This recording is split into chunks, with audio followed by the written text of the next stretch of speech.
You don't want to be. I'm getting chirped. Oh, man. Okay, few important things, just one important thing I want to make sure say. Very excited to let you know, as many of you know, within our kids ministry, our children's ministry pastor, Kayla, she is, if you've seen her, she is very pregnant right now, expecting in June. We are, started July, I think, but she's going to be leaving for maternity leave in June. And so that is obviously something we're like, okay, what are we going to do about this? And so we've been on the hunt. We've been trying to hire and really excited to simply say we have hired on Carly Ragg. So many of you will know Carly. She helps out with our worship team. She's involved our youth. Yeah, we can give her a round of applause. We are so thrilled that she's going to be stepping into this role while Kayla is away. And just total answer to prayer. We're so excited. Not only does she know Forest View, she's connected here.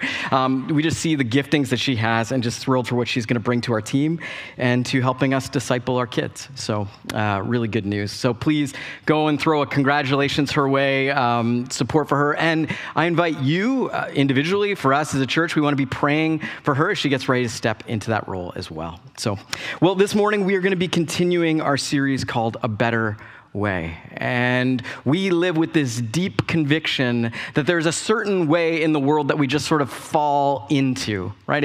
It comes with our routines. It comes from the media and the things that we're watching and consuming. It's stuff that we just sort of learn and we just grow into. We just sort of turn into the people that we are. And we here at Forest View, we have this deep conviction that Jesus actually says, no, I don't want you to just kind of become whoever it is, to the trajectory that you're going to find on your own. Rather, he invites us to follow him, and he offers us a better way to live.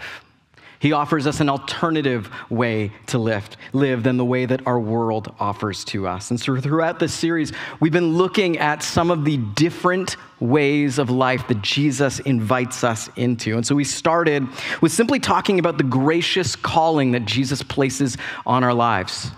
To live in a place of grace, to live in a place of knowing that we've been called and invited to surrender our lives in faith to Jesus, to walk with him, to learn from him, to see how he lives and to try and emulate that and live that on our own.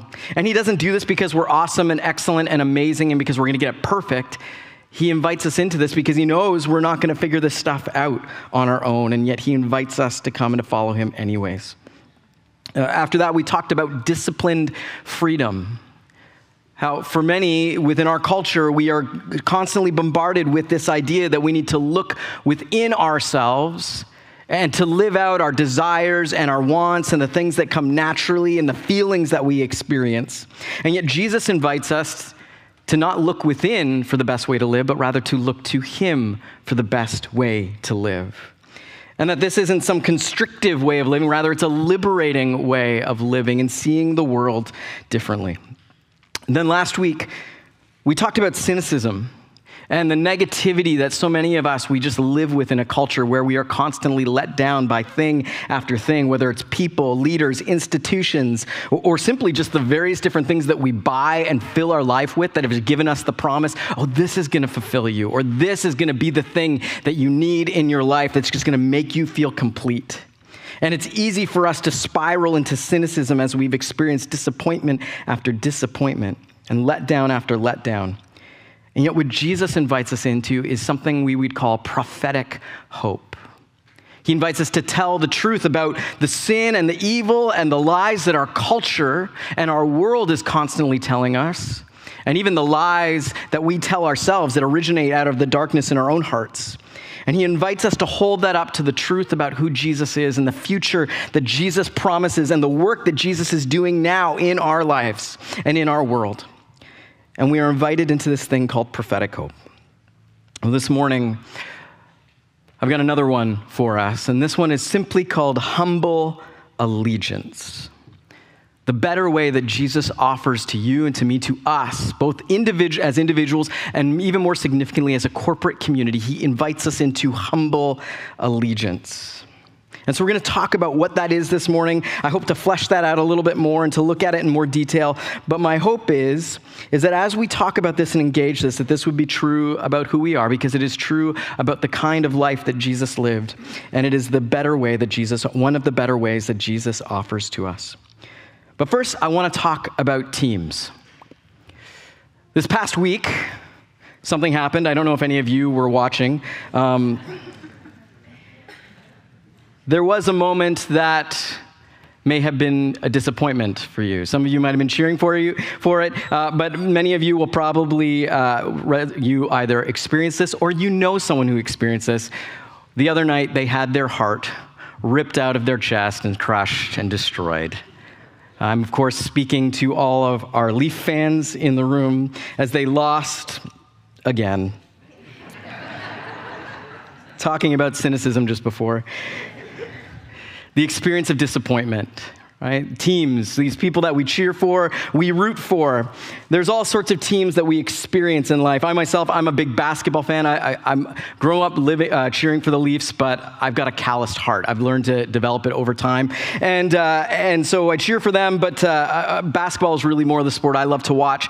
And the language that has been talked about the Raptors, the team that I cheer for over this past year, resonate or is very similar to the language I'm reading about the Leafs right now, which is we need to blow it up. What big changes we need to make. We need to get rid of this player. We need to bring in more players like this. And as I was hearing this language about people expressing their desires and their frustrations and what needs to happen and who to trade for and not trade for, I started to think about a bit of Jerry Seinfeld's stand-up routine. He calls it rooting for laundry, and he talks about our relationship with sports teams. And what he says, I think, is very revealing. I just want to read this to you. You're actually rooting for the clothes when you get right down to it. You are standing and cheering and yelling for your clothes to beat the clothes from another city. Fans will be so in love with a specific player, but he goes to another team and you're booing him now. This is the same human being in a different shirt and they hate him now. Boo! Different shirt. Boo! I found this to be true in my own life. There's a player I love. He's amazing. I cheer for him. I root for him. As a kid, I have his pictures on the wall. He gets traded to a different team, or he leaves, and suddenly, I don't like him anymore. I have to rip the poster down. I don't care about him. I don't want to see him succeed. I want to see him fail. There's this interesting thing that happens for us when we're cheering for sports teams. And of course, it isn't just simply true of sports, although I think sports captures it really well. There's a term I just called this, and I think it's really important for us to grab onto. I think it's true for sports. I think it extends into broader things too. It's just proud fandom. It's the term I'd use for it. Proud fandom.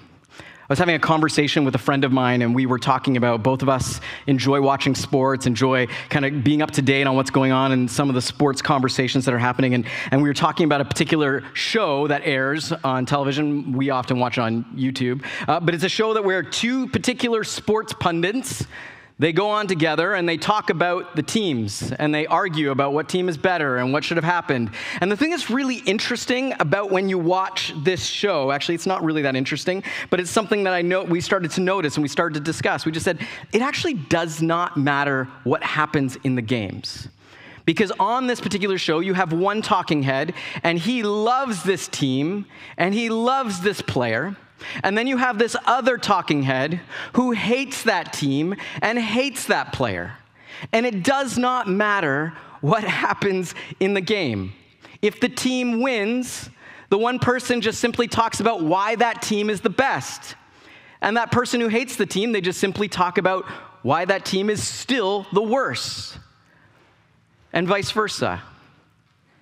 There isn't any real dialogue, any real conversation.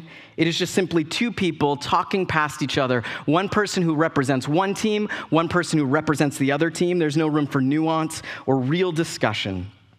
And then as we started to talk about this, we realized, wait, are we talking about sports talk shows or political talk shows? Because as you watch the various different media news outlets or the different independent things that are starting to bubble up, often it's the exact same thing. This is my team. This is why they're the best. And the other side, this is my team. This is why they're the best and you're the worst. And they just go back and forth. Nothing new is introduced to the conversation. Instead, it says to boil down more and more and more into these groups. We all find ourselves on these different teams. There are sports teams that we cheer for.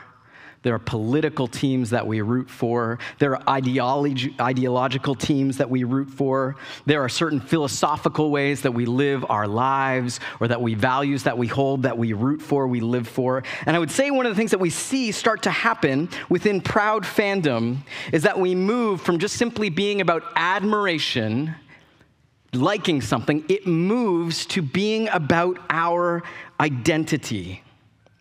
I mean, how many of us have seen this before in different situations, in different contexts? We've had this come up in different conversations. You're maybe arguing or debating, or simply it starts with just a conversation, but it morphs into being deeply seated into something else. You realize you're hitting a nerve when you talk about this, and you start to realize that when I talk about this particular person or this particular group, this person identifies deeply with them. Or maybe you find it in your own life as you hear this other person talking and they're being critical of your team. It starts to well up anger, fear, insecurity. I would argue this, that with Proud Fandom, we find all sorts of significant things around who we are and that dig deep into our personal identity.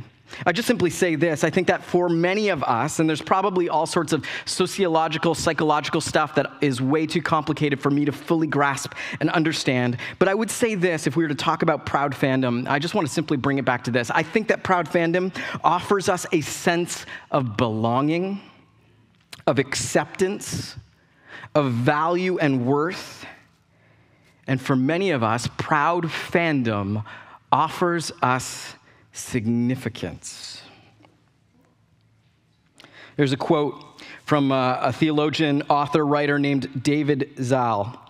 And he writes this in his book called Seculosity. And I found this quote to be really interesting. He's talking about fandom and all of its many shapes and forms and expressions in our secular culture, in a culture that is turned away from God and where we find our identity in the things that we celebrate and admire, in the things essentially that we worship, whether that be entertainment, politics, sports, some sort of philosophical understanding. And here's what he says: with fandom, there's redemption on offer.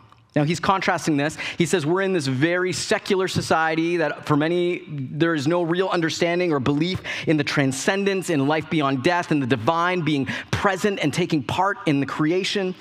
But here for him, he says, with fandom, there's redemption on offer. There's this religious experience that happens. When my team wins, I win. When my favorite band does well, I am vindicated or exalted.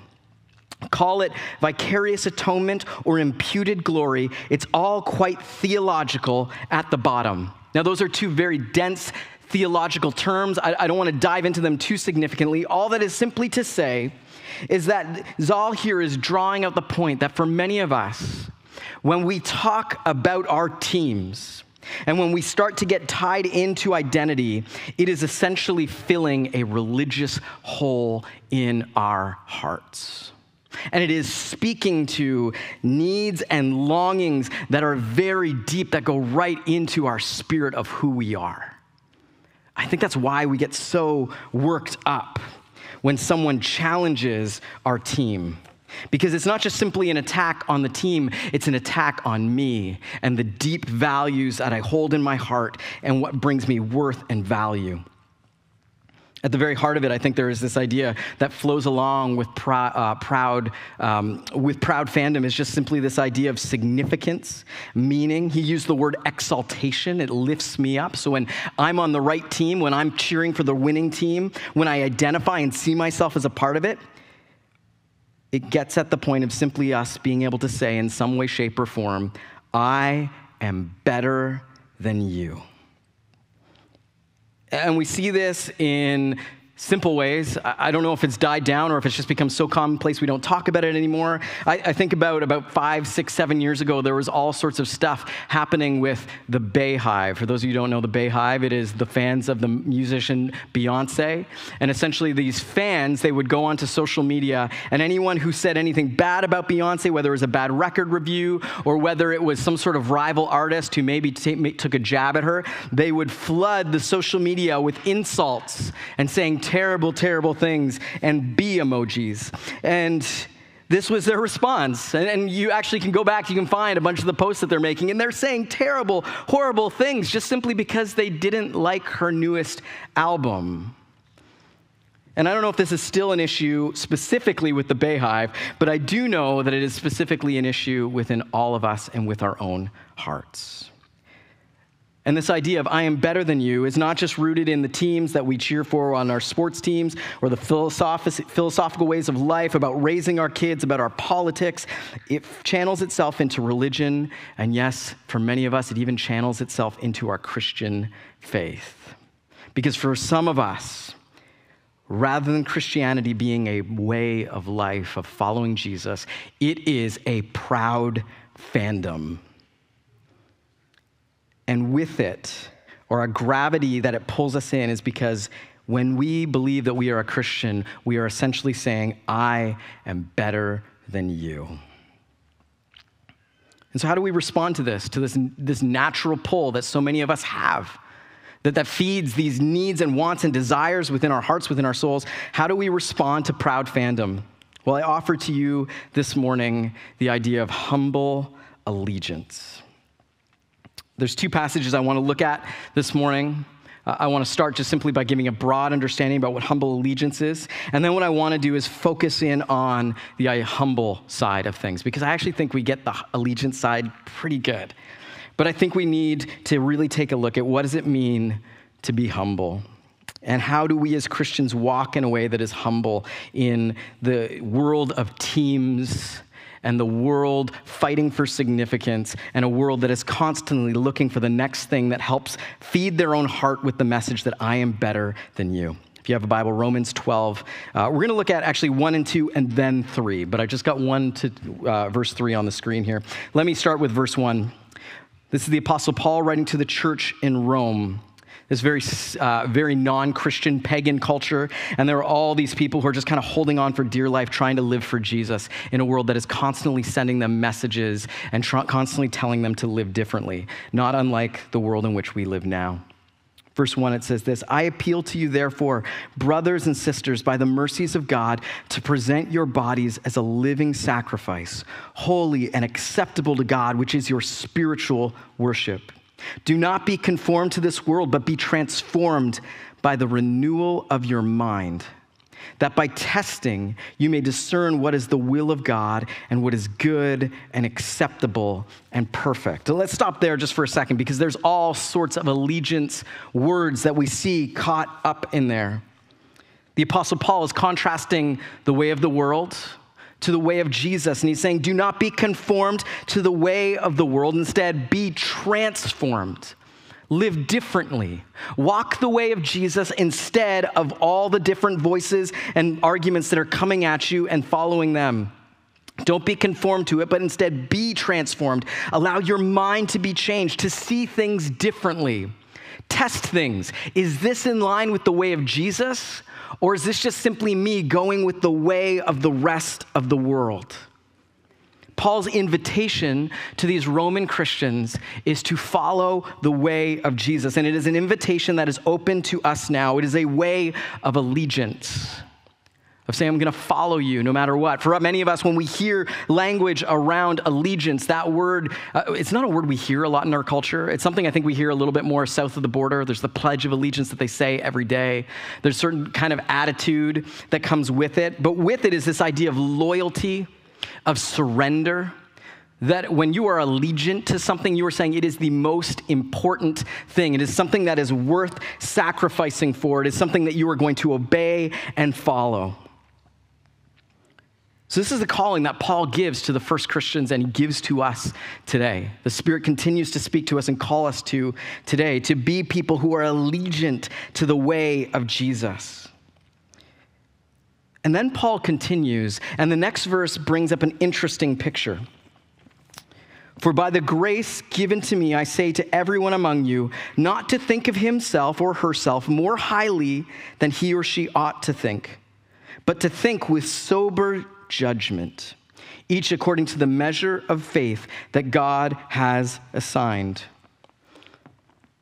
Verses 1 and 2, allegiance, surrender, do not conform, do not be like everyone else. And then notice the second part. Don't think more highly of yourself than you should. When we talk about humble allegiance, I think it's important for us to have both of these things. Because often when we think about allegiance, it easily can turn into, I am better than you. Because I'm following the right way, because I'm doing the right things, because I'm aligned with the good side.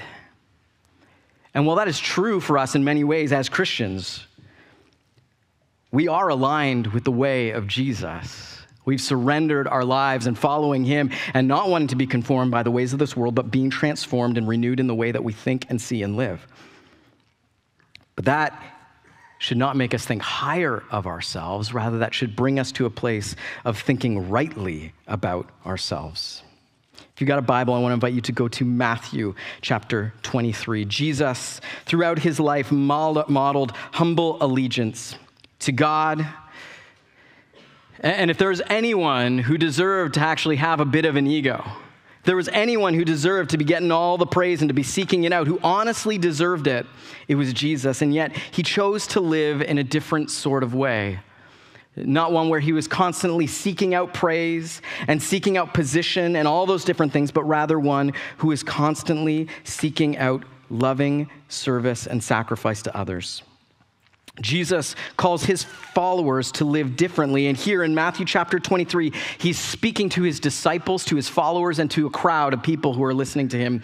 And he is essentially talking to them about the scribes and the Pharisees, the religious elites of his time, the experts, the people who looked great on the surface. And here's what he has to say about them, or maybe more specifically, here's the calling he gives to his followers that should set them apart from the religious elites of their time. Here's what he says about the scribes and the Pharisees. They tie up heavy burdens, hard to bear, and they lay them on people's shoulders. But they themselves are not willing to move them with their finger. He's saying they come up with all sorts of commandments and laws, and they say, this is what you need to do in order to please God, in order to be faithful to God, in order to truly be his people. But he's saying they talk a great game, but they don't actually do it themselves. Then in verse 5, they do all their deeds to be seen by others. They make their phylacteries broad and their fringes long. And they love the place of honor at feasts and the best seats in the synagogues and greetings in the marketplace and being called rabbi by others. Then Jesus switches his view from talking about the religious scribes and Pharisees, and he focuses in on his followers, and he says, this is how you're supposed to be different. But you are not to be called rabbi, for you have one teacher, and you are all brothers. And call no man your father on earth, for you have one Father who is in heaven. Neither be called instructor, for you have one instructor, the Christ. The greatest among you shall be your servant. Whoever exalts himself will be humbled, and whoever humbles himself will be exalted. Now, language around humble, the word that we might use for humility or for humble, it's a Latin word, and it actually means ground or close to the ground. And so with this is this idea of being deeply grounded, not being exalted, lifted up, but rather being close to the ground. Maybe the way we could just say it is being humble is to be humble, is to be grounded. And when Jesus begins to look at the religious leaders of his time, he essentially says all the things that they are doing is rooted in the desire to control and manipulate how they are seen by other people. And so he lists all sorts of things. He talks about their teaching and their commandments, and he says they say all the right stuff, or in fact, they actually go beyond just the right stuff. And then he says they dress themselves up. In religious garments, phylacteries, the word that's used there, we actually have an image. This is a little box that they would wear. They would strap them to their body parts, and inside it would contain all sorts of scrolls with scripture on it.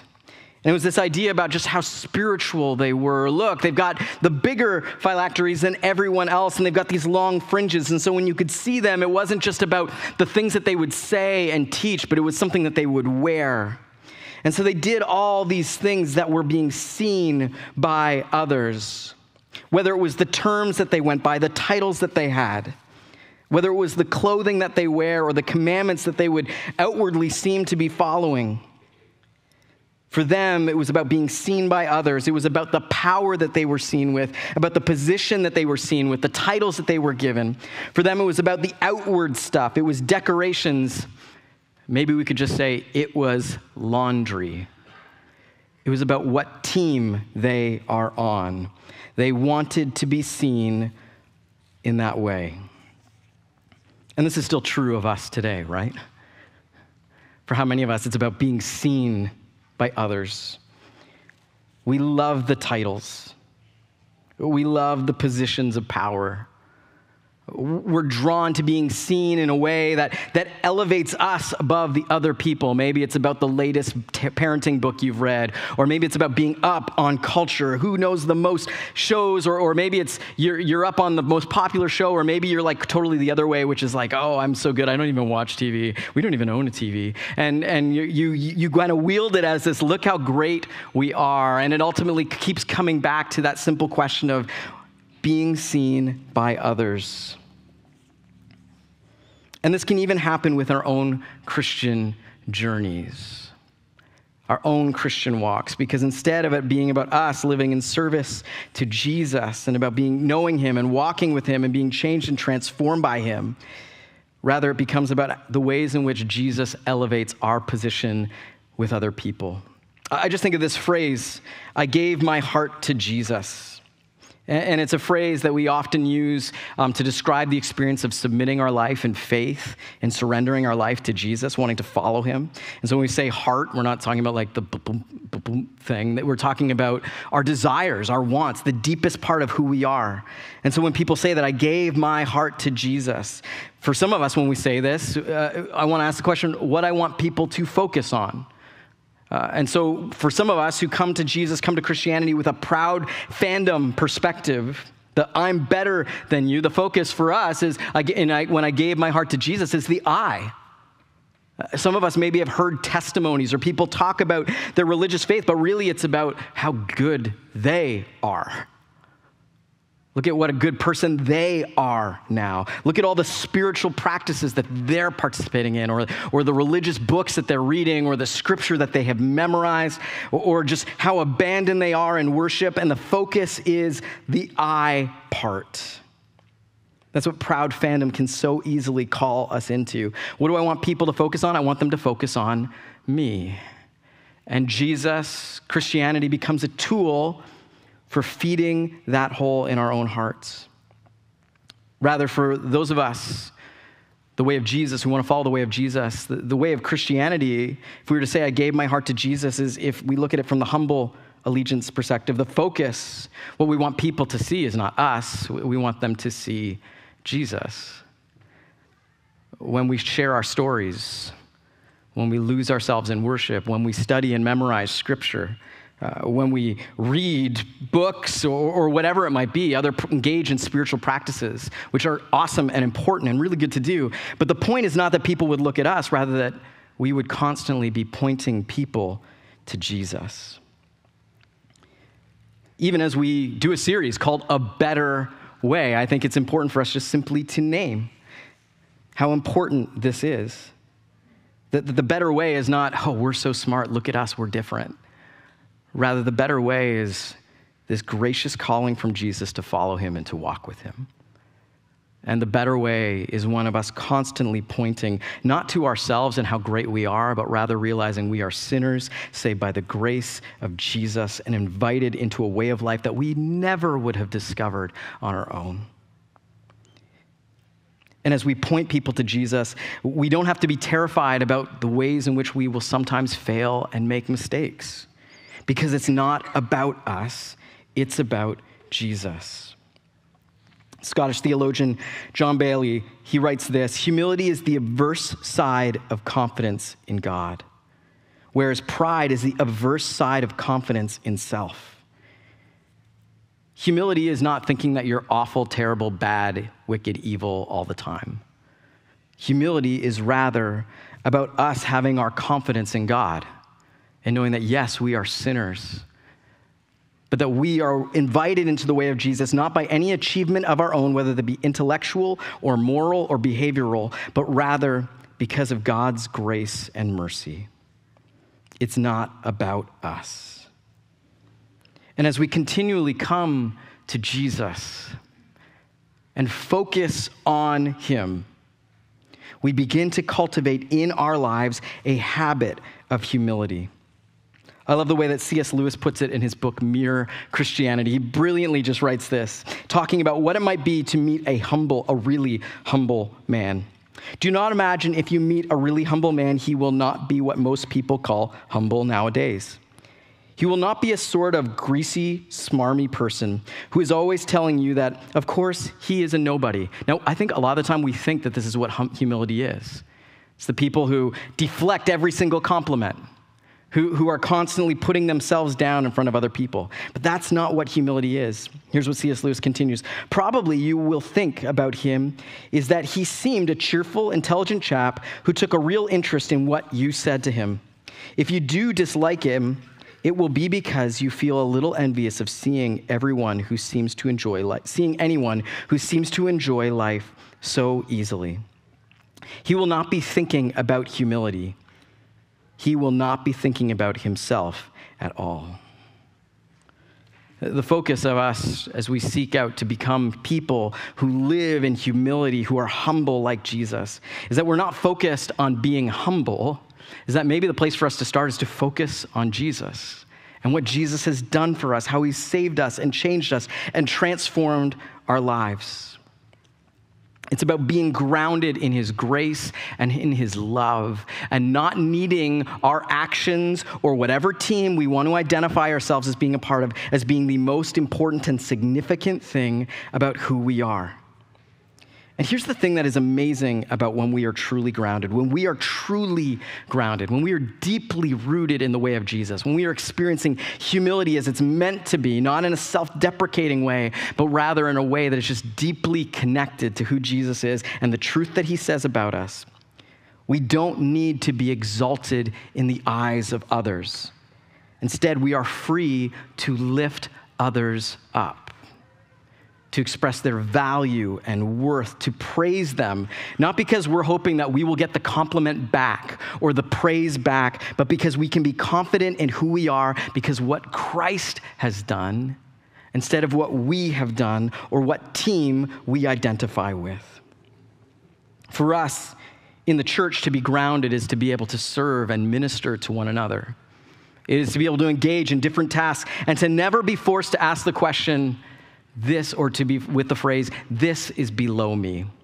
I'm better than this, or I am better than this person. And for us to be grounded as we engage the non-Christian world around us is not to be motivated by fear and insecurity.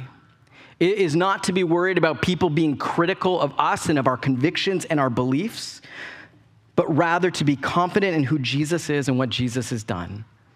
And we don't need to argue and fight and constantly feel this need to be victorious over them and to win in the arguments. It actually frees us up at different times when we're faced with questions to simply say, I don't know. I don't have the answer to that.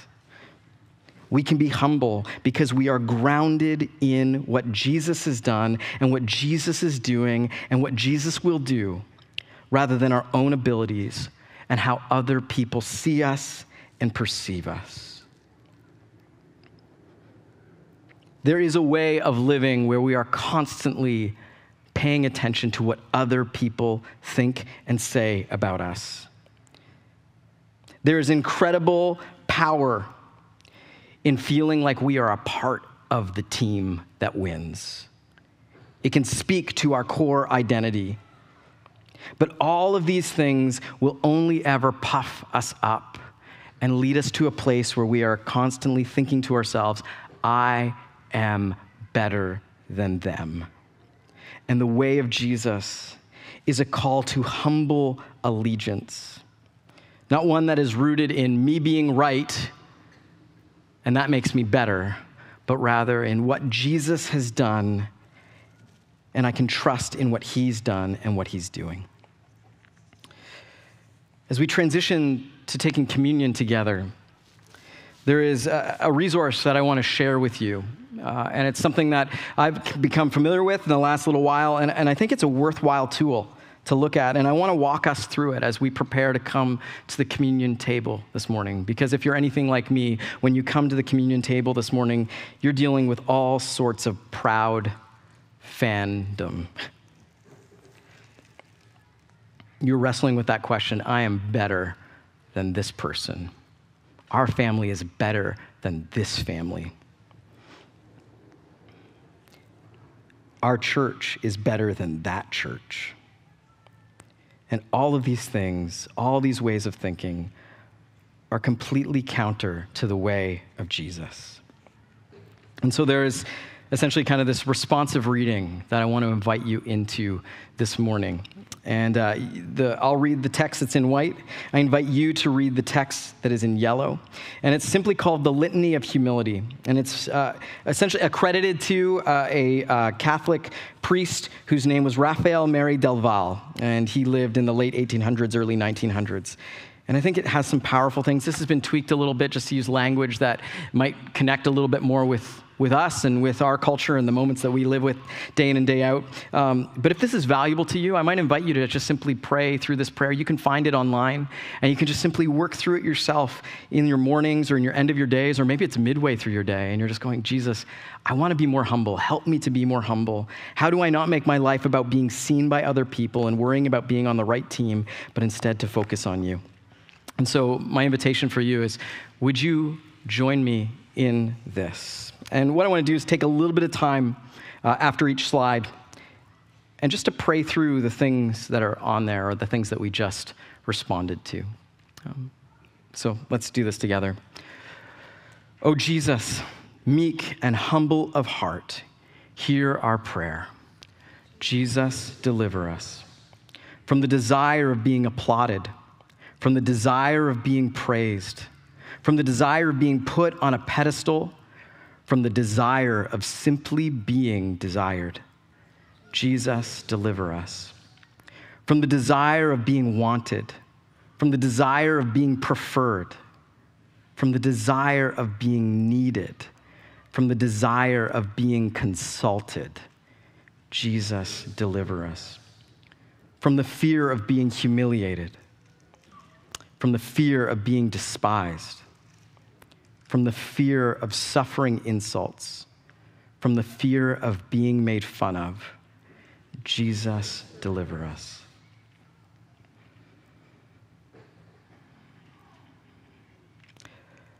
From the fear of being forgotten, from the fear of being irrelevant, from the fear of being left out, from the fear of being insignificant.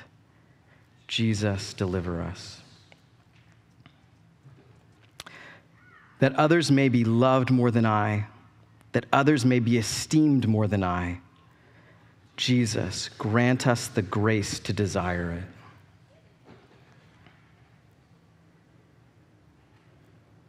That in the opinion of the world, others may increase and I may decrease.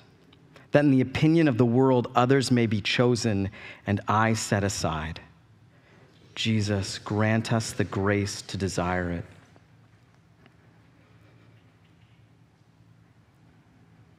That in the opinion of the world, others may be praised and I unnoticed.